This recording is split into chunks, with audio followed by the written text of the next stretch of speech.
લક્ષ્ય ન્યૂઝ, એક નજર, એક લક્ષ્ય. ભગવાન શ્રી જગન્નાથજીની 33મી રથયાત્રાને શાંતિપૂર્ણ અને સુરક્ષિત રીતે સંપન્ન કરવાના હેતુથી બોટાદ જિલ્લાના ગઠડા શહેરમાં ડીવાયએસપી મહર્ષિ રાવલના માર્ગદર્શન હેઠળ પોલીસ દ્વારા ફ્લેગ માર્ચ અને સઘન પેટ્રોલિંગ યોજવામાં આવ્યું હતું. આ દરમિયાન ગઠડા પોલીસ સ્ટેશનના પોલીસ ઇન્સ્પેક્ટર કે.એન. ચોપરા સહિત સમગ્ર પોલીસ સ્ટાફ શહેરના માર્ગો પર તેમજ રથયાત્રાના રૂટ પર તૈનાત રહ્યો હતો. પોલીસ દ્વારા ડ્રોન કેમેરાની મદદથી સમગ્ર રૂટનું નિરીક્ષણ કરવામાં આવ્યું હતું અને સંવેદનશીલ વિસ્તારો પર ખાસ નજર રાખવામાં આવી રહી હતી.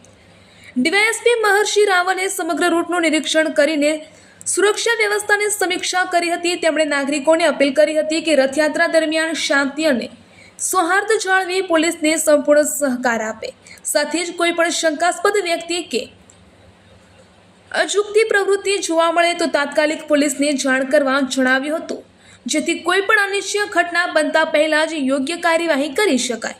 પોલીસ તંત્રએ વિશ્વાસ વ્યક્ત કર્યો છે કે આ જનતાના સહયોગથી ભગવાન શ્રી જગન્નાથજીની 33મી રથયાત્રા શાંતિપૂર્ણ, સુરક્ષિત અને ભવ્ય રીતે સંપન્ન થશે.